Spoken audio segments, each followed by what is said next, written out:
Yes, people. Welcome to Champions League Weekly. It's game week 3 predictions. I'm joined by a really strong panel tonight. I've got the Devil's Avocado, aka Rach. Evening, Rach. How are you? Hey, Stu. I'm good, thank you. Very good. Thanks for having me on. No, always a pleasure. Always have some good football chat with you. So it's always my pleasure to have you on the show. We'll talk a little bit about Manchester United. I know you don't really want to, but we kind of have to look at the weekend. So, and then below Rach on the screen, we've got Dan. Dan is a guy that's done a couple of pods with me now. I think he's going to become a bit more of a regular feature on my shows. I like the content. I like the things he's got to say. So, good evening to you, Dan. How's things with you, buddy? Yeah, all good in, mate. Appreciate the kind words. Appreciate being on, and hope you're well. I'm sad, mate. I'm great, mate. What performance that was at the weekend. We'll get to that too. Much to Rachel's discussed. We will eulogise about Liverpool, but we have to do it. And finally, my man Rack, who's on pretty much everything I do at the moment. Shadow, I can't get rid of him. How you doing? Following you around like a bad smell, mate. Oh, you've got some interference on your mic there, mate. Let me jump out and come back in. All right, okay. Right, so whilst Rack's sorting out whatever that was bizarre. Rach, come to you just to look at the weekend's fixtures. We won't get into Ollie in and Ollie out. I know your feelings about that. I just want you to talk to me about the game. I actually took the time to watch the game, and I have to be honest, I'm a little bit shocked. Because I thought Leicester had been stinking out the Premier League, and I never had them down for getting in and doing that, getting the results against you guys. Welcome, Winter Surfer. How are you? All right, guys. How's everyone doing? We've got our Chelsea element in the room, so welcome. We'll just let Rack back in when he comes on. So yeah, Rach, United. Talk to me about United. Do you know what? I wasn't even confident before the game. I was saying to Indiana, it will be typical of us to lose to Leicester, knowing that they've been in poor form, and we just give them the little bounce back that they need. We've been playing poorly. We've gotten results when we haven't deserved to get results, and something like that was bound to happen. To be honest with you, it's not a surprise that we lost. If I'm honest with you. No, it's. See, I said before your piece, and I think Leicester have been stinking out the Premier League, and I had Brendan Rodgers under a fair amount of pressure going into that game.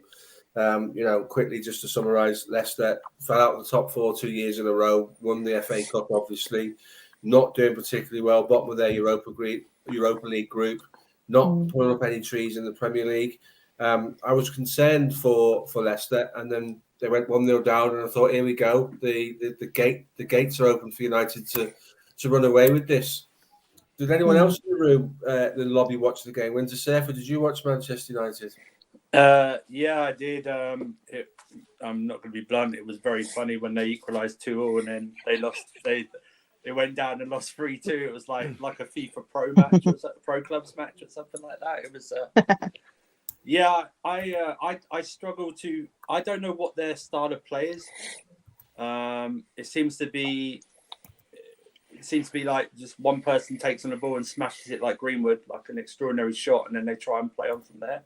But yeah, I thought they would actually get something, because Leicester have not been playing well this season. They're just not playing well. And I thought they might, they could have got something. I mean, playing Maguire half fit was a stupid mistake.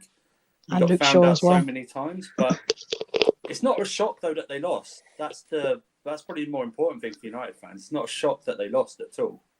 But they should have got something from. They should have still got something from Leicester. Leicester are not playing well at all this season. 100%. I mean, Rachel, I'm no advocate of Harry Maguire's, and I've gone as far as to say to you, I struggle to understand why that guy's even a professional footballer, never mind an £80 million central defender, captain of his club and a regular international. You must have seen the clip that's doing the rounds for the goal, where he just stood in space, not understanding anything that's going on around him.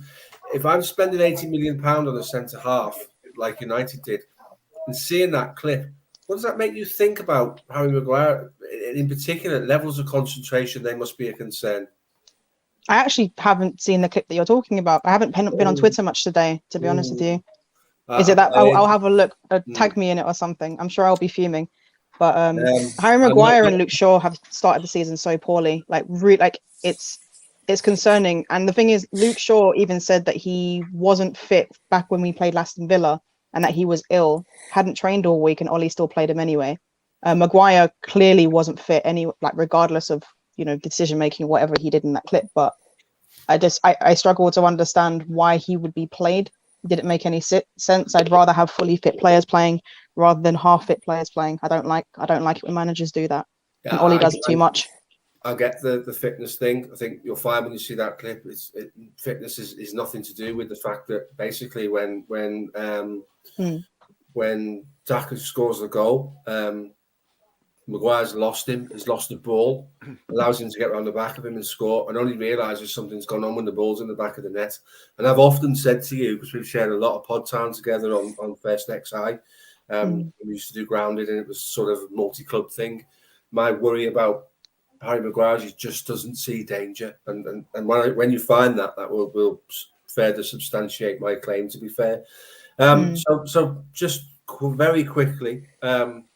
Liverpool at the weekend, we spoke a little bit about this off air. Form generally doesn't mean anything, but Liverpool at the moment are in the groove and United are not. So you've got to be concerned about that, Rach. Oh, 100%. It wouldn't surprise me if Ollie sort of somehow beat you guys 1-0 with a really horrible performance where we didn't deserve to win. But I don't expect that to happen because I think you guys have been playing very well. You had a great result on the weekend. You played really well in that game. I watched it. And we are lost. The players, if things go against them, if a mistake is made, their heads drop. The mentality isn't there at the moment to even deal with a derby game, in my opinion. So I don't expect us to win the game at all. We might get a draw, but I don't see it, to be honest with you. Yeah, it's like Dan alluded to before we came on air. It'll all be about the mentality of the teams going into that because, over the years when one team's been in the ascendancy, they're the ones pinched results. It's an interesting one. So we'll wait and see what happens. And I'm sure that I was in a space, I was injected into my veins. I was in 1,000 people space hosted by Johnny FX. It was absolutely fucking mental. It was going absolutely ballistic. He was screaming down the microphone. I'm sitting there injecting it all in. Oh, Johnny. To be honest. Yeah, I bet. On to you, Winter, and Chelsea's game. Obviously, a 1-0 win at Brentford. That is a difficult fixture at the moment because every game Brentford play at home against Liverpool and the Chelsea and the Man City and the Man United are some of the biggest games in their entire history of their football club. So yes, they're going to get their game up. Yes, fans are going to turn up for that. A professional performance, if not an uninspiring one. Is that a fair comment? Yeah, I thought. While we haven't been at our best we haven't been at our best at all this season. I thought we were in control until he made the substitution of bringing Kovacic off. And I thought Kovacic should have been brought on, but he should have brought like a Jorginho on because we then gave away the midfield and he brought Mount on and everything like that. But one of Mount's best attributes is pressing, but he completely took the pressing out of the game by his own tactical switch and just lobbing it forward. And if it weren't for Mendy, because remember Chalobah cleared off the line as well. Mm-hmm. So it's not just that Chalobah cleared off the line, but that's one of our toughest. Next to the Man City game, that's probably our toughest game of the season so far. I mean, because even when we went down 10 men against your lot, I thought we restricted you to a lot of just long shots and easy saves for Mendy in the end. This one, they will comfortably stay in the Premier League this season because they're the most unknown team in the Premier League. Everyone knows what Watford and Norwich are about. They haven't got any quality. But Brentford have got something up there, and they will keep on going and going and going if given the chance. And that's what we did. We relinquished, even though our midfield passing wasn't good, we still was able to break up and control and get the ball off them. Once we removed one of those blocks, we gave them the midfield, and that was Tuchel's mistake yesterday of giving up the midfield because we basically had 25 minutes to just clear the ball and boot it up. But I said it before and on the previews before, I'm quite happy taking a 1-0 win away from Brentford because they just hit the ground running, especially early in. It might be different later on in the season when everyone's a bit settled. But if you get them now and you get a win away from them, because remember it's only their second defeat of the season, then that for me, that's valuable 3 points. Very valuable. Just looking at the game, I agree with you. What Brentford have become is sort of last season's Leeds, and by that I mean they have a blatant disregard for people's position in football. There's no respect given at all. They do what they do. They're quite happy to mix it. They know they'll get enough points, particularly at home, to stay up. They're going to be my guilty pleasure this year, in much the same way that Leeds were when they came back, because I've often said, and I'll use Manchester City as an example, if you're brave against teams like Manchester City, Manchester United and Liverpool, very often you get something. And I think teams go out on the pitch and they're beaten before they even go on the pitch. Yeah. The idea that every Brentford game against Liverpool, Chelsea, Man United, City, they're freebies. No one in this room is expecting Brentford to get anything. So if they lose, it's no surprise, and it won't have a bearing on the end product of their season. So why not roll your sleeves up and have a go and be a bit expansive and be brave? And I love it. It's really, really refreshing to watch. So I did think one of the things that I think as a rival is encouraging is that Chelsea are they're giving up quite a few big chances, even though they have got the reputation of having a solid defence. I know this kind of came up in that overlap thing the other day, but I do think Chelsea have got a pretty solid defence, but they're giving up really quite a lot of high quality chances. Like the XG difference between Brentford and Chelsea yesterday was 1.5. In those circumstances, to win a game is really, really rare. Like you're talking about a 1 in 40 chance of winning that type of game. Now, obviously, in any one-off scenario, that's positive. If you can turn that, if you can turn that around and win that game, that's great. But if you're talking about a longer term, like Chelsea are outperforming the XG by 6.5 or something like that. When the season we won the league, that's over 7 games. The season we won the league, we outperformed XG by 6.5 against over the whole season. So I don't think it's necessarily a concern right now, but it's something to keep an eye on, because I think these things tend to revert to the mean a little bit. I would love to see the stats and when he bought Kovacic off from that, because it must have exploded in Brentford's favour. Yeah, it did. Brentford dominated the second half, didn't they? From that point on, dominated. Yeah. He also made a tactical change. Like I say, you bring Mount onto press, but you could easily take that out by just hoofing the ball over. And exactly what they did. They just hoofed it over, and then we were thought to go deeper and deeper. And then extraordinary ball. I know Lukaku. I would have kept Lukaku on because he was getting headers out defending wise. But he brought Hazard on. Hazard can head, but he's not got the physical strength to handle that. And I just thought yesterday it was needed some more control in midfield, and we just didn't get it. We conceded it to Brentford. They hit it up, and just thank God we had a good goalkeeper, a great goalkeeper. And like I say, Chalobah clear off the line, or I think they would have beaten us. You've got a very good goalkeeper. Yeah. Just one final question before we come off the Chelsea thing, and I'll hand over to Rack and Dan to get excited about Liverpool. Lukaku, 6 games, no goals. I got kind of told to pipe down a little bit in a pod not so long ago when I said the signing of Lukaku could do one thing for Chelsea, which is make them slightly more one-dimensional. And I was told, you know what you're talking about, mate. You can do everything. It's well known that Lukaku likes to play off the shoulder of the last defender and terrorise them with pace and power. What's the problem there? It's a lot of money to spend on a centre forward and expect a return from him, and he's not delivering that return. He did score a goal, but he was offside. His movement was really good, but I thought Brentford's back four played that position really well for the goal. If I was a Liverpool fan and I had Lukaku in my team and he was doing what he's doing now, I'd be a bit worried. As a Chelsea fan and a well-respected one, what's your thoughts? The problem is it's you know what, I watch Lukaku, and if you watch Lukaku, he does make the runs. He's not like one of these things that people go, he just stands up and does it. He doesn't. He makes so many runs. He points where he wants the ball.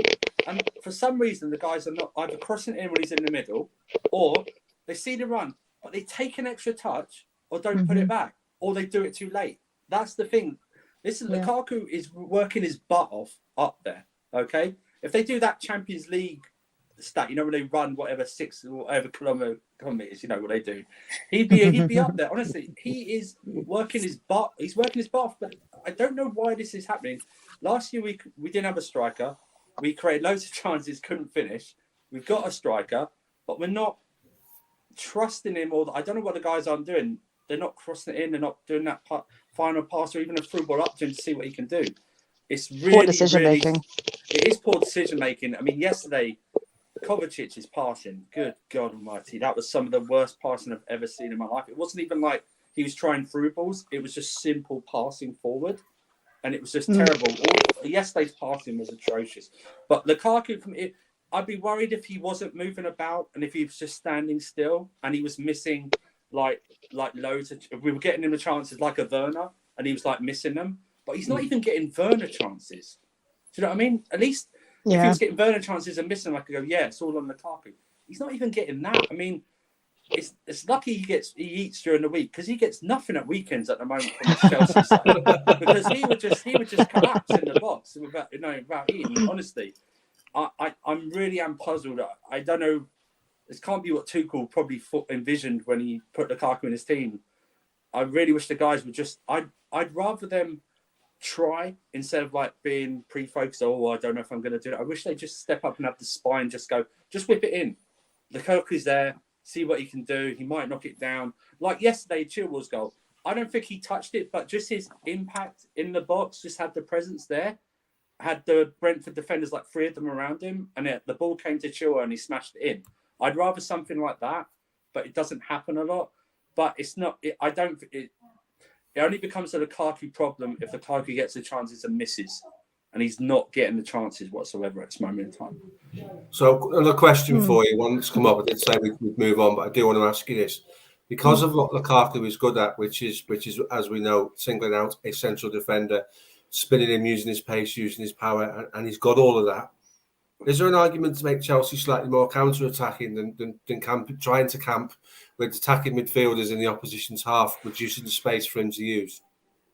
There would be, and that'd be good, but we are so slow in our build-up. I think we're the worst attacking team in the top 6. You're the worst counter-attacking team, in my opinion, as well. Yeah. The ironic thing is that offside goal was our best counter-attacking move of the season, and it was offside. So I think we're very slow in the build-up. We are so slow. That's the problem. It's like you probably like the car could go and get the ball and just go direct for once and see what happens. We don't even do that. That's the problem. Do you think there's a lack of creativity? Because like when I watch Chelsea, when I watch Chelsea in the final third, I feel like there isn't that creator in there that will take the risk. Yeah, but even then, like even like a Bruno, for example, as much as he gets on my nerves, you put someone in there that will take the risk and play that ball to try and feed in Lukaku, who will actually see the pass. He might not always execute it, but he will see the pass and try and make it. Do you know what I mean? You don't have enough creators in the final third. You've got decent midfielders. You've got good passes in the midfield. Usually, and obviously, yesterday doesn't count. But, you have good passes in there. When you get to the final third, I feel like you run out of ideas. There's no one in the squad. There's no one in the squad like that. People might say Barkley, but I don't trust Barkley whatsoever. So do you know what? Yeah. So I think Tuchel's biggest challenge this season is to work with Mason Mount to stop the guy believing the hype. You see this many, many times with young English footballers who go and win things. They start believing they're better than they actually are. Good footballers have a work ethic, which basically means they work hard through good and bad, through good patches, good form, bad form, and all of that stuff to be world class, which is, what you would hope Mason Mount would turn out to be at some point in his career. That's very much in question at the moment. The big job for Tuchel is to sit down with Mason Mount and rein him in a little bit. We'll find out how good he is as a man manager, because I think Mason Mount went to the Champions League final, won the Champions League final, went to the Euros, got to the final, totally ghosted the final, by the way. Should have been pulled up after 20 minutes. And then has turned up this season thinking he's better than he actually is. Is that a fair assumption? Would you call that fair? I'd say that's fair of some of the squad. I'd say fair of Mount and of some of the squad. I mean, I'd be okay because Havertz, I'd be okay if our wide men were obviously, I'm not even saying like to be the level of like Salah or Mane, but we're just like that type of player. But our wide players or part of our front three are not like that as well. So you could probably get away with a non-creative midfielder if you had like 2 beside Lukaku in the mould of like a Mane or a Salah. which is hard to find, obviously. But if they're performing like that, everyone goes on about Pulisic. That's great. He's injured all the time. Yeah, I was going to mention him, but obviously he's injured. They released the news on Friday. Oh yeah, Hakim Ziyech is injured. Pulisic is injured. No, just update me when he's fit. Don't update me when he's injured. Because he's injured all the time. I read a stat yesterday. Apparently, like for the amount of time he's been injured and actually available, he's been injured 40% of his time here. Yeah, it's shocking, isn't it? It's You tough, just isn't it? can't. You can't. Everyone go, yeah. When Pulisic is fit, he'll come good. Okay, that's great. But I bet Never you fit. he doesn't, and he gets injured again. It's like us with Naby Keita to some extent. Yeah, Same that's what I similar was kind of thinking thing. the whole time. And how long do you hold on to a player like that? I don't know. Because You can't. You shouldn't, yeah. I've left James's comments on the screen because I've talked about this a few times in the past. I think Chelsea that pace out wide. Maybe Werner should play in a wide role like he did for Germany. Now, I genuinely believe the reason why you won the Champions League final was because you left Werner out wide. Yes. Werner is a really, really intelligent runner. We all know he can't hit a cow's arse with a banjo. We know that, right? But bottom line is he's a really intelligent runner. And what City like to do is push their back four up and strangle the game and give you an opportunity to and win the ball off you high up the pitch. Werner almost single-handedly stopped City doing that in the Champions League final. Yeah. Put him back in that role. But if you put him back in that role, what effect does that have on Lukaku? It's kind of a catch-22 situation because then you're playing to Werner's strengths, not to Lukaku's. And I think statistically, Werner's strengths did you more favours than trying to find a way for everybody to look to Lukaku at the moment. Well, I thought we played well with our front three of Cho, Lukaku, and Werner against Southampton in the first half. I thought the movement and everything helped. I thought it helped Chilwell as well, having someone up there because it sort of allowed him to run inwards. It's just I don't know where we. It's hard to say to Tuchel that or someone say to him, maybe are you thinking about sacrificing one of the centre backs to have like an extra midfielder in there, or a progressive midfielder in there, or someone up front. It's hard to do that. I guess that conversation only happens if these performances equal bad results, like 2 or 3 or 4 or 5 in a row, something like that, because the results are really masking a lot of the performances. I mean, if we'd lost yesterday, I would have gone that we deserved to lose, right? But the conversation would have been, okay, are we trying different things? Because it worked well and won the Champions League. Of course, it worked well. But when do you evolve? If you credit Tuchel, which is rightly so, with him changing stuff and all that. When do you give him a proper question in one of these news conferences instead of who likes someone's favourite music or something like that they usually do? They go, have you ever thought of is there a thought of switching the formation, blah blah blah, stuff like that? But I guess that's a conversation for when the time comes. I would like to see them try, especially in a game against Malmo. We could possibly afford to get away with it. Thiago Silva should be back, but it's one of those things, really. Absolutely. First world issues, right, Steve? First world issues. Right, exactly. At the end of the day, you're still top of the league, and we're still looking at it thinking what's going on to some degree with certain aspects of your performances. I'm not sure you get away with all of those things across the season, but right now it's working for you. But I'm sure at some point we'll have you back on and we'll revisit that. So before we move on to the Champions League preview, I just want to sort of summarise, because we've got 3 Liverpool fans in the room. Dan, thoughts on Liverpool's performance? It was pretty dominant from start to finish, if we're going to be honest. We can't really wax Liverpool too much about it, I don't think, because Watford were poor. I actually think, just to touch on Watford before I do go on about Liverpool, I think they were caught between 2 stalls quite a lot. I think the turnaround between the former manager and Claudio Ranieri coming in was nowhere near long enough for Ranieri to have any impact on that side. They didn't know whether to press us or sit back, and at times they were almost in that transition, and we were away by then. Danny Rose, I felt sorry for him after about 5 minutes, to be honest with you. He was up against a man who, in my opinion, is the best in the world right now. I think he went to outstrength him, realised he couldn't, And then he thought, oh, it's okay, I'll do him for pace. And then realised he couldn't do that either. And then what the hell do you do at that point? You know what I mean? He was in trouble. But yeah, we were outstanding, I'd say. That was the most clinical performance I've seen from us for quite a long time. Having said that, the second goal was a long time coming. And I felt like we needed that before half-time because otherwise they might have got a confidence boost. Second goal just killed them. But let's be honest, the front three back scoring, them three, I think, was the icing on the cake as well. It's a different conversation, isn't it? If you go in 1-0, Ranieri's going to say, right, okay, so we conceded a silly goal. What we do is we redouble our efforts. We look for a set piece, a corner, a free kick. Maybe we get back on terms, and then we build from there. We blew that apart, didn't we? Exactly. They go in at half-time, and there's not too much the guy can say. What I will say before I come to you, Rack, is when we beat Leicester 4-1 at their place, when Trent scored the fourth goal, Kasper Schmeichel came out. He looked pretty rattled in the press conference. And when they asked him what was wrong with him, his comments were, Liverpool bully you into playing the style of football they want you to play, and there is absolutely nothing you can do about it. And it's really hard. It's really frustrating, but it is what it is. They are that good. And I think within 30 seconds of the game starting, I agree with the commentator, the summariser on the day. I think it was Jermaine Genius. God knows why he was there, but he was. Terrible.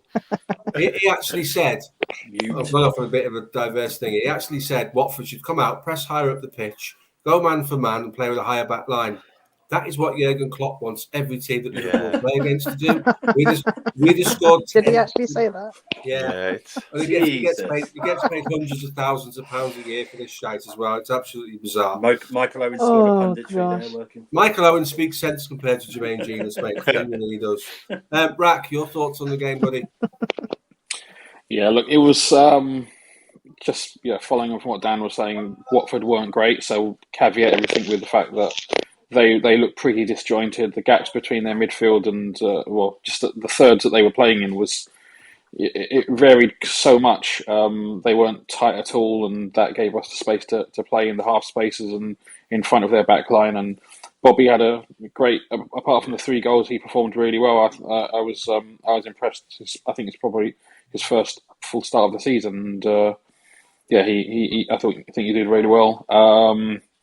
Look, it wasn't the strongest test, but we dispatched them as a prime Liverpool team would. I think I said to you a couple of weeks ago, someone was due a spanking, and lo and behold, it was yesterday, and could have been more. To be fair to Watford, like they had a couple of chances at the end after the game was all kind of wrapped up. I think they just kind of went a little bit gung ho, tried to get a goal, and they created a few openings, but we were pretty much comfortable as soon as we got the second goal, and I don't think the result was under question. I think the thing, just to close on Liverpool, because obviously we are here for UCL purposes mostly, I think the thing for us is, and I've said this before, is that right now Liverpool look like they want to play every day. They can't wait to get to the next game. And I said this at the start of the season when we first started. You take the back end of last season, 10 games undefeated, and this season, another 7 or 8. We're on a really long run that builds momentum and builds intensity, and that's what our squad and our effectiveness is built on. So right now, we want to play games of football. We would love to go out and play tomorrow and then the day after and the day after, because double sessions and hard work is what makes this side work. Last season, we couldn't even train every day, or because we were playing Sunday, Wednesday, Saturday with half a squad due to injuries. Those are factors we had to deal with. I'm not going to sort of dwell on the injury situation, but our strength comes from intensity. And right now, we actually look like we can't wait to get on the pitch. That makes Liverpool Football Club very dangerous, in my opinion. That's fair. Evening, Valve. Yeah, James's comments there before we move on. It was just a training day for Liverpool, and can the new Watford manager turn it around without getting the sack? Make it till Christmas. What I would say in regards to Watford is that was a Watford player's opportunity to show their new manager what they were capable of in terms of work rate, ethic, and intensity themselves. I thought they were very poor. I didn't think they were allowed to be much more than poor, but where was the willingness to show Claudio Ranieri, I belong in this side? It wasn't there, was it? So, no. Dan, you make a really, really strong point that he's been in there for like 72 hours. There is no way on he can make a difference. It looked like that as well, just to say, it looked like they were caught between, like I touched upon, the old manager's tactics and what he was telling them to do to what Ranieri was telling them to do. They almost looked confused. And whether that was us or them thinking, we haven't learned what this guy wants us to do yet, it looked so disjointed. Something wasn't right. Yeah, 100%. And, you know, Ranieri's already made a signing. He brought in Nicholas Nkulu, the Cameroonian guy who played for Torino for a few seasons, who has been a reasonably good centre-back over the years, but was available on a free, so that tells you an awful lot that obviously his forms fell off a cliff. But big job for Watford. Watford and Norwich right now, probably the two that look favourites to disappear down the trapdoor. And I hope none of you have an allegiance to Burnley, because I want to see them go with them. No. No anti-football. Although Newcastle... I think Newcastle could go down anyway. You know what? That would be the most funny thing. A club worth 325 billion in the Championship, wouldn't it? Yeah. But 200 million pounds spent in the Championship. January will sort that out. He's gone tomorrow. He's gone games, tomorrow. 12 Steve Bruce is gone tomorrow. I'm telling you. You watch him go and have a telephone conversation with Zinedine Zidane offering him limited spending. They're going to try something spectacular. They're going to try and get someone, and if they get Zidane, where does that leave Man United? Because I know a lot of Man United fans want him over Conte. But I've said before, be careful what you wish for with Zidane, because twice Real Madrid have sort of gone into decline. Instead of showing us his mettle, he's bottled it and done one. He had a sabbatical, then he came back, and then they got rid of him. So Zidane's not your man to roll up the sleeves and have a fight. And so be careful what you wish for. So on to the Champions League games. We'll go through the list of fixtures and we'll have a bit of a chat about them. And we'll call out some winners from them. So Group A is a game for a Manchester City away at Club Brugge. Anybody anticipate any problems there?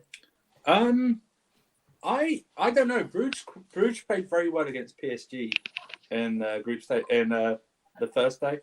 They actually had quite a number of chances. I still expect City to win, but I don't think it'll be as easy as people might think that it's written on paper. Yeah. I could see Bruges actually scoring, but City winning 2 and then maybe winning 2-1 and hit a third late on. But I don't think it'll be like a walkover at all. They're getting stronger, aren't they? Curious those to see, teams. I'm curious. I'm curious to see. I don't know if you guys heard of Noah Lang, one of their wide players. He's a youngster. He's very, very talented. I'm curious to see how he'll perform against Manchester City. To be honest with you, I think City will win, but I think there'll be some problems. Although Bruges getting a point against PSG was more of an indictment on PSG. Let's be honest; they haven't performed well this season. PSG. I've been watching their games. They don't look good, if I'm being honest. But But we've seen it. It can happen. But I still think City will run out. It's just whether they'll score enough, which is. I know they won 2-0 at the weekend, but usually they smash Burnley like 4 or 5-0. 5 normally, every time they go up there. So I expect them to come through, but I just don't think it'll be as easy as people like who maybe I'll just look at it on paper and go, oh yeah, City against Club Brugge, 3-0, 4-0 walkover. And you can never overlook the impact of Agent Mignolet. Agent Mignolet's in there, mate. So don't worry about that. What Manchester City will get with Mignolet is at least 70 throw-ins when he slices them into the stands and the ball's played back. He's legendary for that. I see City coming through that one, to be honest with you. I think they've got too much for Bruges, but stranger things have happened. So on to the second game in that group. This is really, really interesting, because I like Rachel. I've seen a little bit of PSG. Yeah. What you've got is a manager that likes to press. And a squad that is the least likely to adopt a pressing strategy ever in PSG. So it doesn't work. The guy's got most likely to press in Gini Wijnaldum can't even get a game. No, struggling, isn't he? He's not happy, is he? But you look, we all pretend to be football managers. We all think we know this, we know that, because we have hindsight. If you put Paredes, Verratti, and Wijnaldum in your midfield three, you've got a pressing machine that would work as well as anything in Europe. And you have to have that because of the fact the front three do what they do. Neymar's going to give you nothing going backwards. And Mbappe's going to give you nothing going backwards. Why on earth would you have Messi tracking backwards? This isn't Jose Mourinho working with Cristiano Ronaldo, is it? This is potentially the most electric front three world football's got. But PSG are all over the place. Did you see the penalty that was awarded to them against Angers? It's yeah, they were saved Yeah. by VAR. Awful decision. Yeah. So I think Poch is a dead man walking there personally, because I don't think his style of football fits in. And if you're someone like Zinedine Zidane, the name keeps coming up because he's probably the most for that eligible manager. That's ideal for him. Perfect. Yeah. Perfect. I see. Gosh, how many managers have worked with Ronaldo and Messi? Bloody hell. Exactly, and I see Leipzig getting something at PSG. Anyone else think that? I think they'll score for sure. I think they'll score the first goal. And whether PSG get bailed out by VAR or anything is another thing. But yeah, I wouldn't be surprised if Leipzig beats PSG. PSG have been awful to watch.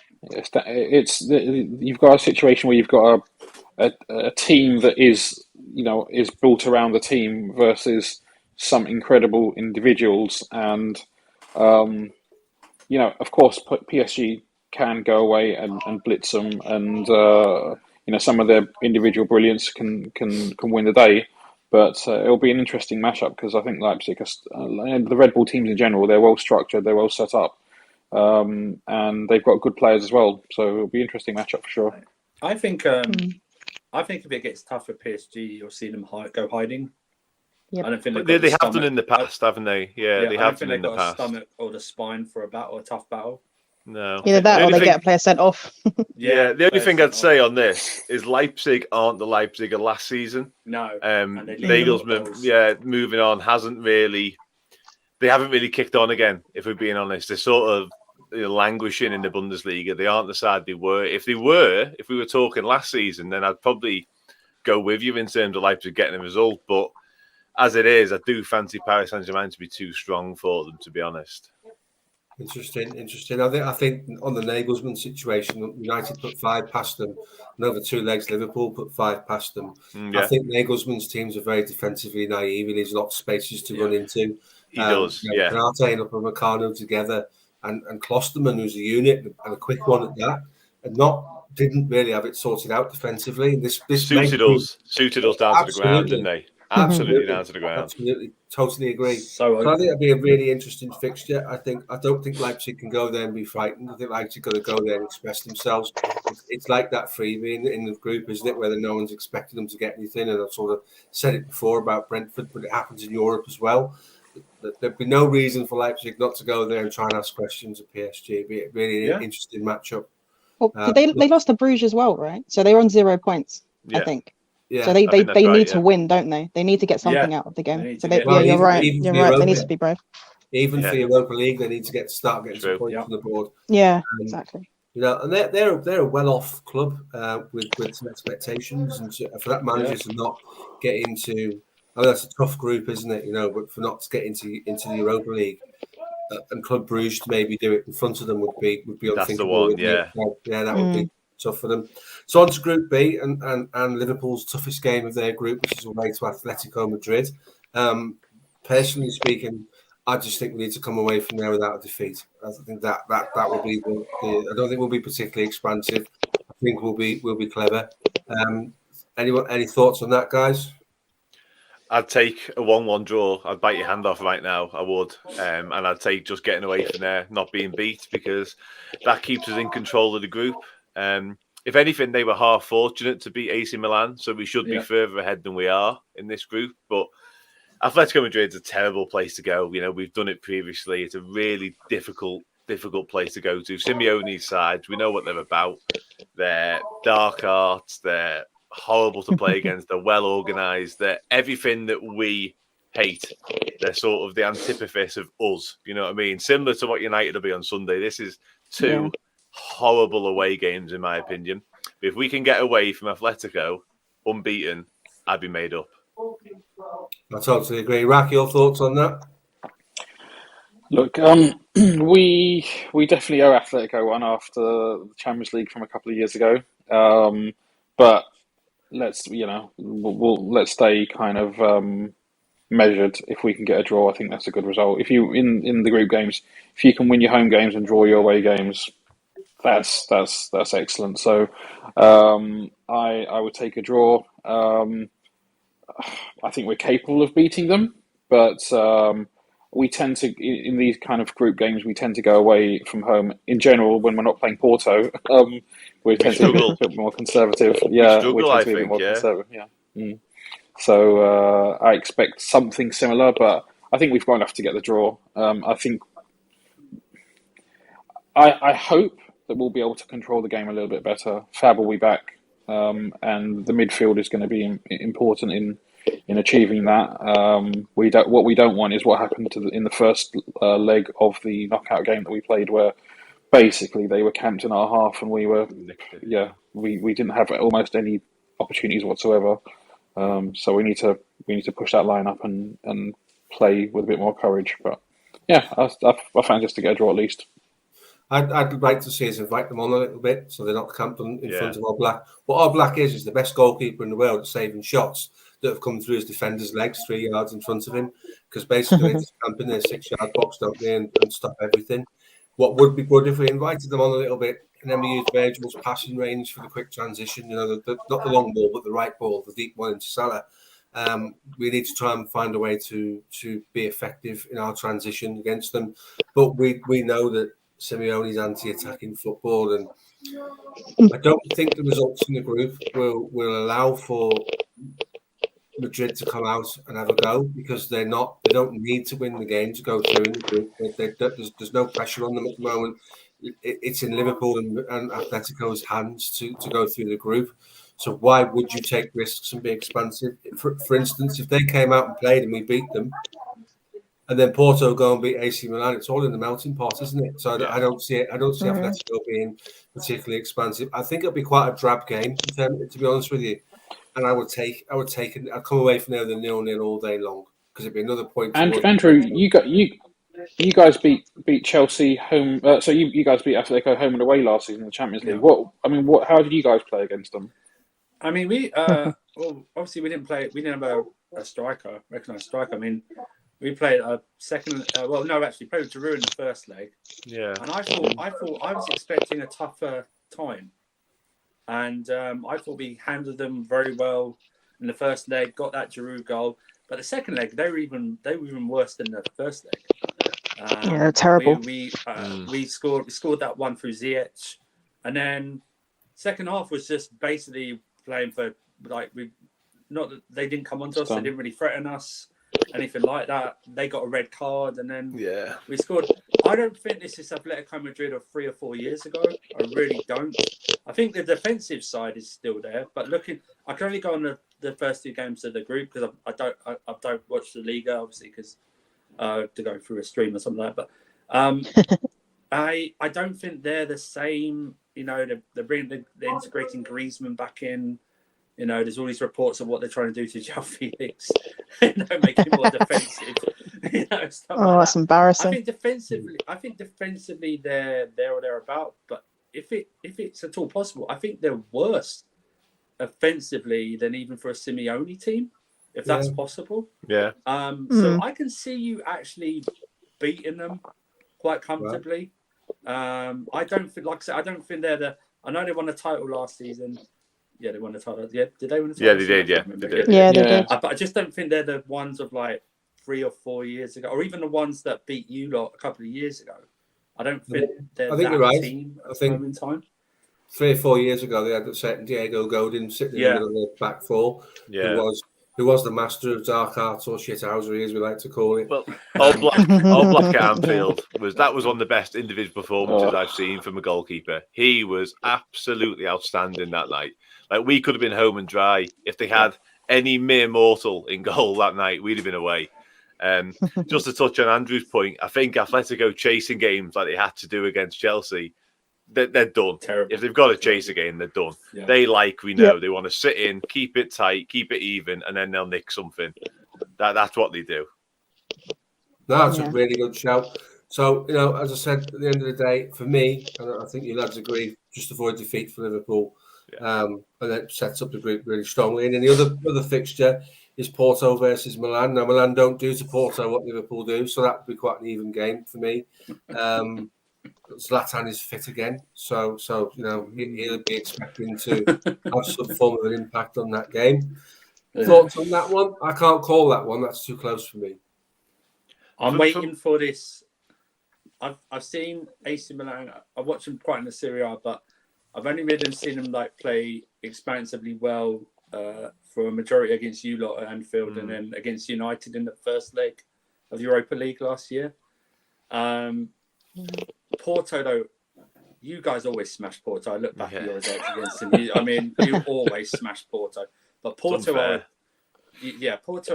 a dirty team. We played them last year in their second leg. I mean, they tried to cripple some of our players. It was ridiculous. I think this has got a big, fat, stinky 1-1 draw written all over it. I don't fancy these teams as well, and I don't know what AC Milan are yet. They've got that young. They concede too many goals. Giroud up front. He looks quite decent. But, he's young next to Zlatan, obviously, so he's his backup.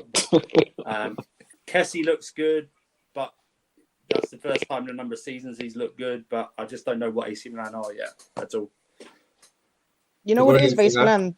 They concede too many goals. They're not solid, and I don't know if you've watched Benacer often. Well, he plays alongside Kessie in like a double pivot, and Benacer he's not a defensive midfielder. And because Kessie likes to play box to box, Benacer has to hold. And every time we see it, Benacer, he's not aware. Benacer's more like a Kovacic type. He's a very good dribbler. But he's not got the spatial awareness to be a DM. And the fact that he's playing there is criminal, in my opinion. He shouldn't be playing there. So I think Porto can exploit that quite easily, if I'm being honest. Yeah. Interesting that mad fact for you. When the lockdown was ended and football came back to be, the first guy to score a goal was called Corona, and he played for Porto. Jesus Corona, Jesus Corona. There's huge irony in that there, isn't there? It's a huge, a bit of stupid trivia for you, but there you go. Corona and a positive line, was it? That's what it was. It was a positive news about it. Yeah. There's a question for Rachel. Tomori's been okay. It's just the unit. Like, as I said, Benacer allows too many chances to get past. Like, it's too easy for them to attack the defense. I quite like Tomori. I rate him. He's a very talented player.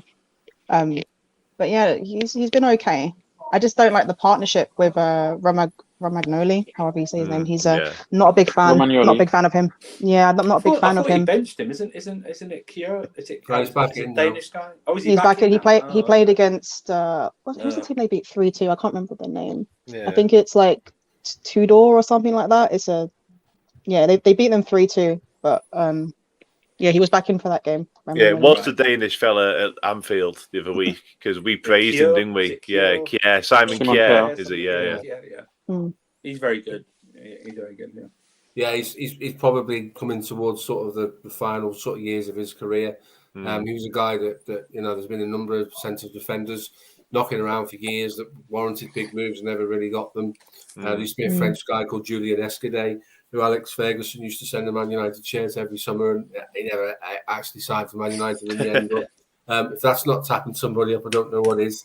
So on to Group C. We'll do this one quite quickly because I don't really have any great inkling or knowledge of the Besiktas and Sporting Lisbon. So I think we'll cough and move on there because it's not really going to work for me. Do we care? Do we care what happens there, to be fair? No. Okay, now this is a glamour tie. Ajax versus Borussia Dortmund. That's a bit mouth-watering if you're a European connoisseur. Ajax being what they are. And I don't think many people would have an issue with Dortmund as a club or as a team. And obviously they've got Erling Haaland, who is doing madness at the moment. So thoughts on that one? Are Dortmund good enough to go to Ajax and get a result? Yeah, 100%. Yeah, definitely. Dortmund are brilliant. I love watching Dortmund. They're like, obviously Jurgen Klopp reasons aside, they're probably my second favourite team at the moment because they're just very attack-minded, very free-flowing, and I love watching Jude Bellingham and I love watching Erling Haaland, so they're perfect for me. And the strength of the Eredivisie always worries me because when they go into big Champions League nights like this, I'm not sure they've got the match practice at a certain level behind them. And I know they've done great things in recent years, Ajax, but they sell all the best players time and time again. We've seen it over the years, Ziyech now at Chelsea, Van der Beek, etc. They do that too often, and that can only happen so many times. You can't keep bringing through this production line. And they do to a certain degree, but these sort of European nights against Dortmund, I fancy Dortmund here. I think everybody would agree that Erling Haaland is one of the best strikers in the world. Absolutely ridiculous. Yeah. But will the prolific former West Ham striker Haller score another 4 like he did? He's on fire, isn't he, in Champions League? He is on fire. That was extraordinary.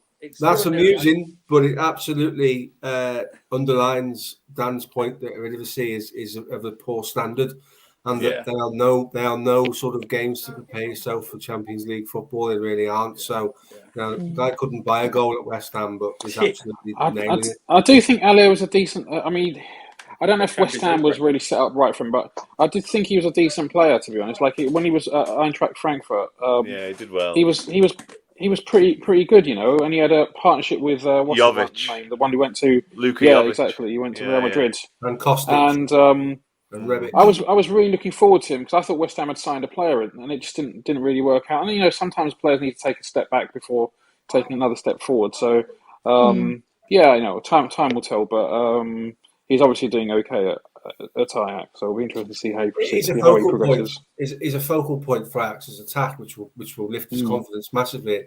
At West Ham, you're always trying to understand that. You're quite right how they fit him in and actually where they play into his strengths. At Ajax, they absolutely do play to his strengths. So fair play to him, like you say, a step back to go forward is an admirable thing to do. I'm of the same opinion of you guys. I think Dortmund will have too much for them. They are superb on at the moment. They're in really, really good form. So that'd be an interesting game to watch. That one be a good crack. So on to the next group. Inter Milan versus Tiraspol. I think Inter Milan have too much for them, don't you? Is that Sheriff? I think so. Sheriff, yeah. Yeah. Okay. Yeah, Inter Milan to win that. They beat Real Madrid. Beat Madrid. Yeah, that's true. It was a great goal as well. Yeah, it was. Absolute blinder that, wasn't it? Inter Milan have got this weird. Inter Milan got this weird European thing so far in the last 10, 15 years. They just don't seem to.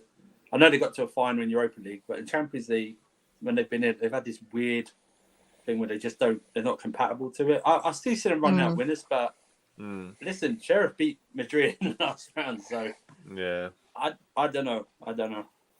I'm a bit of a traditionalist, so when it comes to sides like Inter Milan and even Ajax we spoke about earlier, I like to see them progress and do well. Yeah. I think the Champions League deserves both Milan clubs, if I'm being honest. Our group, Liverpool's group, is an absolute European superpower group, isn't it? I mean, I know they're not exactly all at the peak of the powers right now, but yeah, for me, I'd like to see Inter do well because as much as we all love the Sheriff stories, they're not going to go far in the Champions League, are they? Let's be honest. So yeah, Inter should. No, I mean, win. really, they got battered by Real Madrid, if I remember correctly. Like they had like 20% possession. They had like 2 shots on target, and they scored the 2 goals. I mean, sometimes you ride your luck and you get those sort of results. I don't see them doing it twice in a row. There we go.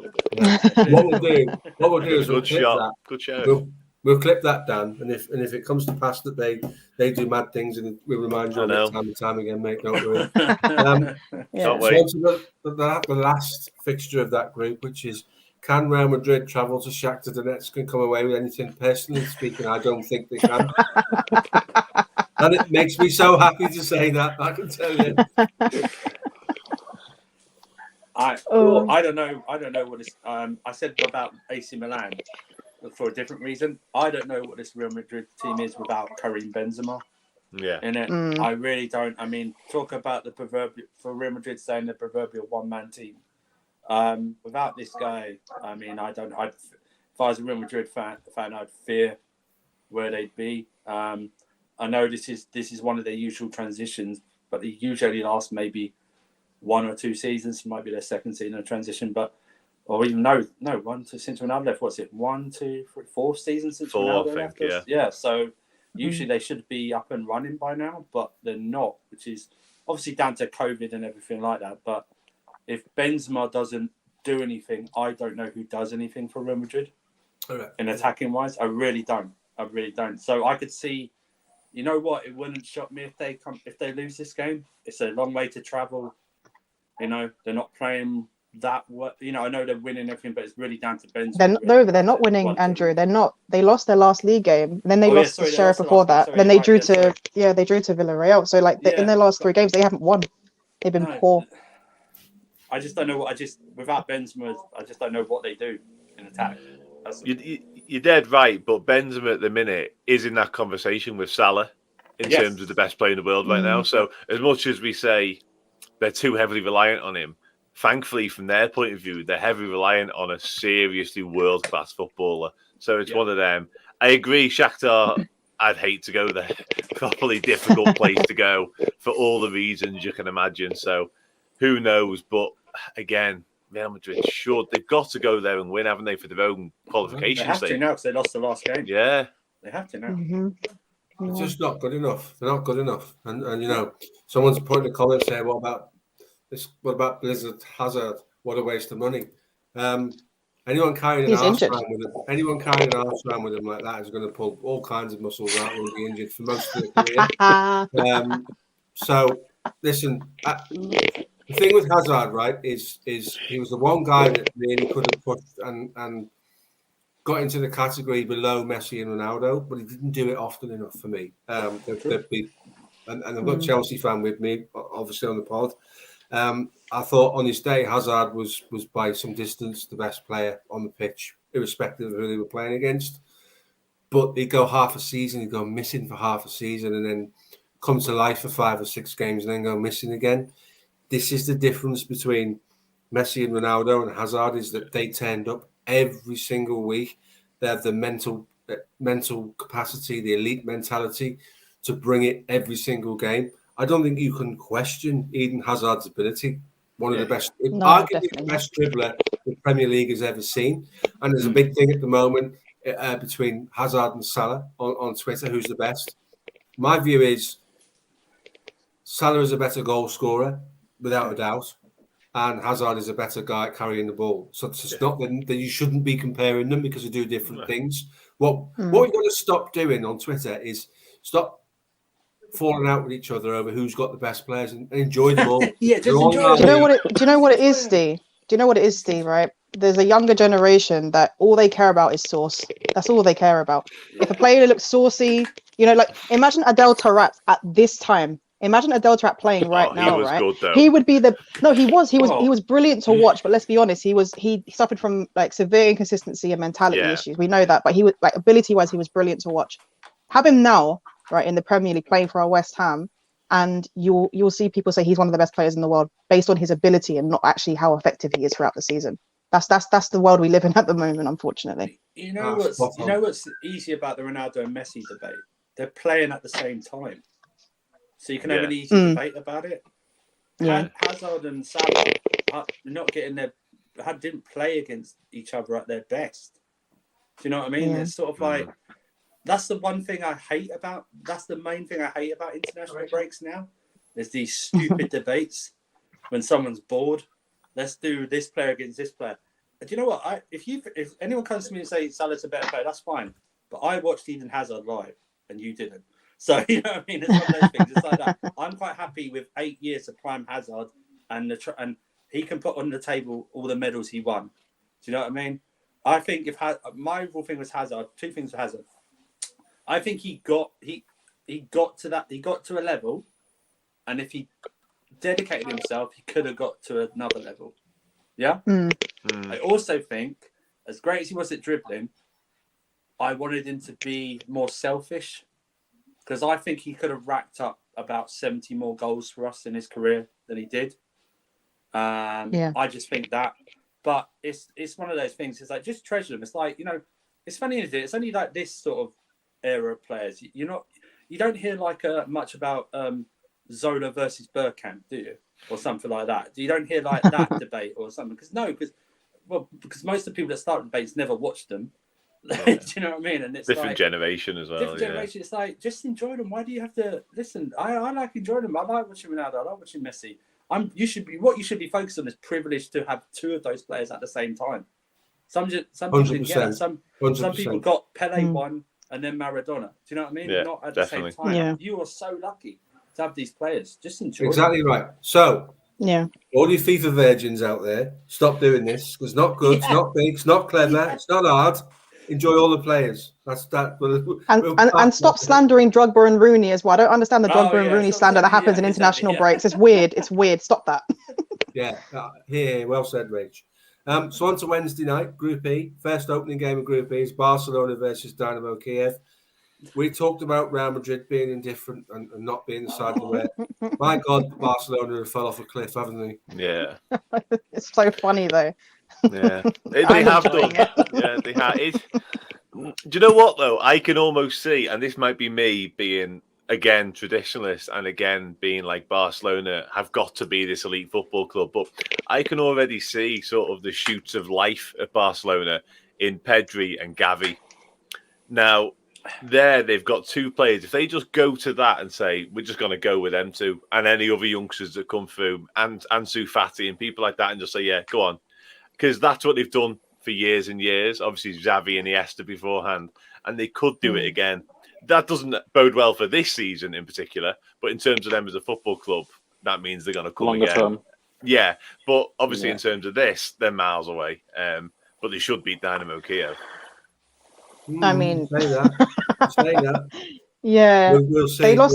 They lost convincingly against Benfica, didn't they? In the Champions League. They were poor that night, weren't they? They were bad. Yeah. See, Barcelona hold the key to solving their financial problems at a stroke. God forbid they ever did it, because the members would revolt. But if they sold the naming rights to the new camp, they'd be printing. Oh yeah.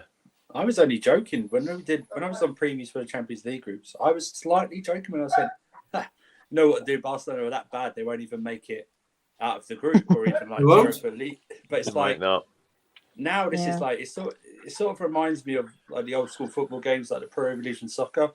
We used to pick Barcelona, but they would just had no names on them. Random names. Reminds me of, like, you don't. Martin Braithwaite and Luke De Jong. They've just like transported players in from like the youth team and everything like that. I don't know what Barcelona's going to turn up. They should beat Dynamo Kiev. Even this Barcelona should beat Dynamo Kiev. I don't know if they will. I mean, Depay, De Jong up front does not inspire me whatsoever. I keep hearing like people back at you watch Depay's going to do something. Dude's going to turn 28 very soon, and I'm still waiting for him to do something. Don't sleep on Depay, everyone says, but I'm going into a coma watching him at the moment. But I still think they'll just have enough to beat. I can't believe I'm saying this. Barcelona will just have enough, I think, just to beat Dynamo Kiev at home. 100%. So the second game in that group is Benfica, obviously convincing victors over Barcelona, are at home to Bayern Munich. Logic says Bayern Munich will have too much for them, does it not? Yes. Yeah.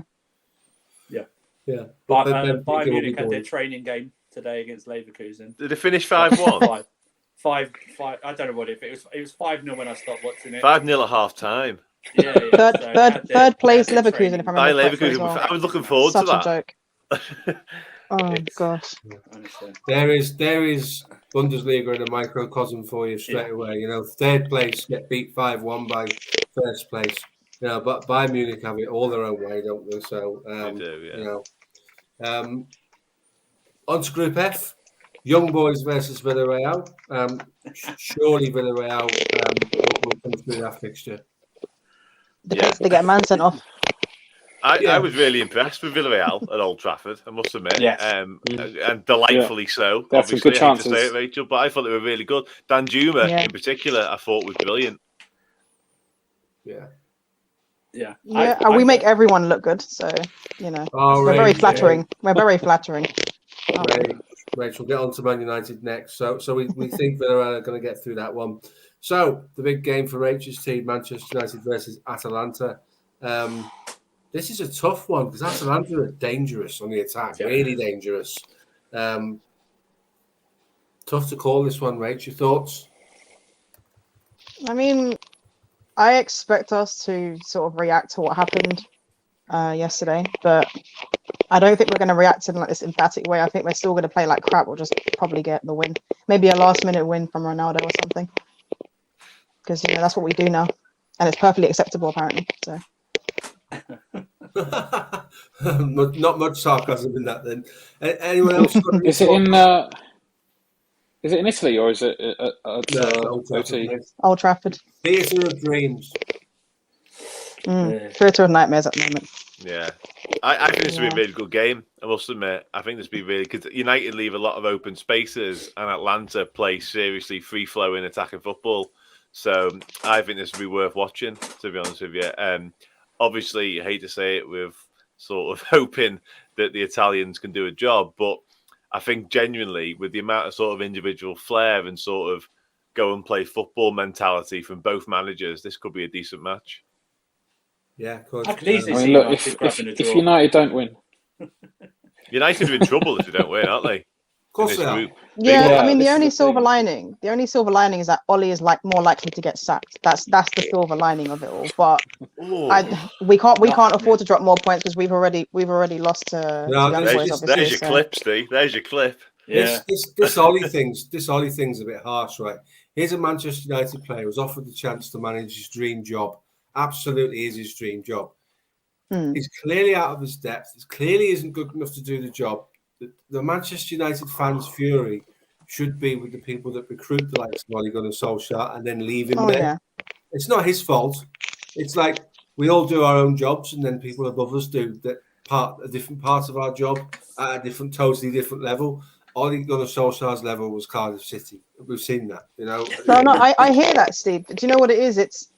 I agree with you. The anger should be at the board, and like Glazers out should still be trending and whatnot. You know what happened with that? Like Ronaldo got signed, and then suddenly everyone forgot that Glazers out existed. But there are certain decisions that he makes, like playing an unfit Maguire, like playing an unfit Luke Shaw, like playing McTominay as a single pivot in like things like that. I cannot understand it. If you know what I mean, like there's no excuses for that, regardless of your level as a manager. You should know better. And I agree, and that would be because he doesn't know how to solve those problems. So he's trying anything or everything at the moment to try and get out of the position that you find yourselves in. You could go and get Jurgen Klopp, for instance. Jurgen Klopp will not be able to build you a double pivot out of your midfield because you just don't have the personnel to perform that. So you have to look at things differently in that regard, and I don't think Solskjaer or any of his backroom staff, and a lot of people when we talk about backroom staff get very defensive of Mike Phelan. I don't know why. Mike Phelan was the go-between between the players and Alex Ferguson. He wasn't a master coach as such. Yeah. He was until Carlos Queiroz became the coach. But we didn't play particularly well when Phelan was a coach. When Queiroz came in, our football actually improved. So yeah. Yeah, so it's an interesting one, but I'm not Ollie out, by the way. You'd be surprised to know that, Rach. So, just quick, once around the room, I think United get a draw at best against Atalanta because they'll play on the counter and they will be electric when it breaks on their transition as well. Rach, what's your thoughts? What are you going for? An ugly 2-1 win because we're definitely going to concede. Dan, thoughts on the United game? I think Atalanta beat them, and I think it piles serious pressure onto Ollie yet again. What they do before the weekend, if that happens, I don't know, but I do think Atalanta beat them here. Rack? I think United will do just enough, and I don't know if that's me just hoping more than anything, because I don't mind them winning this game because they're going to get slapped at the weekend. And Andrew, Winter Surfer, your thoughts? Where do you see this one going? I agree. As much as Villarreal battered them in the other game, I can see them doing a shithousery win again, something like this. It just seems to happen. He's always like a few games away from doing something, Yeah, he is. Yeah. And hopefully, I can see him easily losing the away fixture. I can see him totally losing the away fixture. Just the home, I think they'll just have enough. That's it.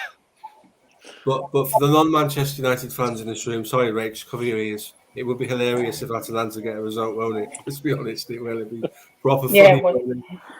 I could see Johnny with 2,000 people in his space going mental following the game. Right, so on to the second to last group, 4 fixtures to go through before we close. Red Bull Salzburg versus Wolfsburg. Anybody got anything particular to say on that one? That's kind of a game that will just happen for me, and I'm not bothered either way. Salzburg for me. I really like Salzburg, just to quickly say, really like them. Karim Adeyemi is a baller. Salzburg for me. Yeah. Hopefully we'll do something on him because there's a big link between Liverpool and him at the moment, isn't there? Be nice. And then I think His dad was apparently meeting in Munich with the the Bayern Munich people this weekend. So Right, there's a few people who've got their eyes on him. You only know those things. Don't tell me, mate. Just don't tell me. Sorry. I can't carry on now. Right, so Lille versus Sevilla. Who wins that one? Lille are not the side they were, are they? Obviously No, not losing at all. Camavinga Dismantled. was a massive loss to them. And I don't know much about Sevilla, if I'm being brutally honest with you. Anyone got any particular thoughts on that fixture? I think Sevilla will beat them probably about 2-0 or something like that. I can see them comfortably beating them. Lille are not, like you said, even from last year, they're not the same side as they were. So I see Sevilla coming through. That is a proper Europa League group, isn't it? Proper Europa League group. Absolutely. So on to the final two fixtures.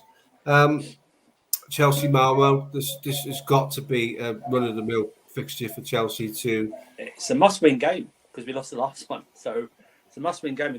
It's a back-to-back against Malmo. I need maximum points, so I want to get through as quickly as possible. And I wanted to win the first 4 games and then rest the last 2. So must win. I think it will just be maybe a 2-0 job. It won't be an exciting game. It'll just be one of those, and I don't care. It's just about getting the victories in the group stage. At the moment, performances I'm not bothered about. Get it 2-0, shut up shop, and then focus on the weekend. Anyone else fancy Malmo for an upset? Because I don't. No, straightforward. It'll be an easy Chelsea win, as James says. Contribute a lot tonight, James. We're all in agreement with you, pal. It'll be a plain sailing as they come, and maybe an opportunity for Lukaku to get on the score sheet. Someone to pass to him. Yeah. Yeah. It'd be a good game to bring Mason Mount back into and try and get the tune out of him. There'll be a few changes definitely for the weekend. And then to close the show, Zenit versus Juventus. Juventus are not the team they were. That much is for sure. Allegri's got a big job on there to sort out the mess that Pirlo left, and another legendary player goes back to a club and just gets it all wrong. Chiesa though. Well, it's quality, isn't it? Quality. Tough place to go, Zenit, as well. It won't be easy to go there. I've got that one down for a draw. Any thoughts on that? Anyone stand out? Do you think anyone comes through that? I think Juventus will just win 1-0. I was quite impressed with Zenit, though. I was quite impressed with Zenit parts of the game against us. They got a couple of the strikers' names. They got a guy up there that can hold up the ball well.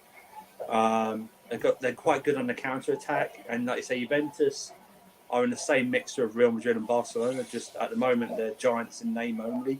Really, they've got massive rebuilds, and as good as Chiesa is, I don't think you can put your whole club on Chiesa at this moment in time to lead you out of anything. I can definitely see a draw in that one.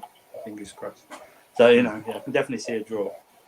Right, so to finish, I'm going to go around. I'm going to ask all 4 of you to name me who you think wins the tournament and who's a dark horse. I'll start with you, Dan, because you pulled the face. Yeah, pulled the face. Who's your winner and who's your dark horse? God, that is so tough. I've got to stick with us to go and win it. Early season form, and that is massively tinged with bias and shock at the question. But yeah, I'll stick by us. And in terms of dark horse, let me just think around. God, our opponents on Tuesday, Atletico, because they haven't really kicked into gear yet, but their squad is the strongest it's been for a while, and I just don't think Simeone's quite found how to use it yet. So yeah, I'm going to go with us to win it and them to be the dark horse. Winter Surfer, same thing to you, pal. What's your thoughts? Right. Do I do biased or do I do something else? I'll go. You may as well do bias because you haven't got anything to lose. We won the favourites. I got us to win it, and dark horse. Do you know what? I like the way they're playing, and I know people go the league taxer in. I do like Dortmund. They could be a shot given. It depends on obviously who they draw, obviously, and everything like that. But it's a dark horse, isn't it? So I'll pick Dortmund as a dark horse. Rack. Yeah, I mean, look, if I'm going to get it wrong, I may as well get it completely wrong. So I go Liverpool to win it. And I mean, if Ollie walks out, Oh, come on. Could You they think get if Ollie someone? walks out, he's not walking out of that job. He has to be not walking dragged. out of there. You know what though, Rach? I don't think the board will sack him, but I No, think never. if you have a catastrophic run of results, I think there's a possibility he may walk. No way. I actually, yeah, I don't know, because you have got the basis of a decent team. There are holes in there. There's a big but gaping and we're basically a donut. Yeah. Basically what we are. So, yeah, look, God, let's say Man United, because why not?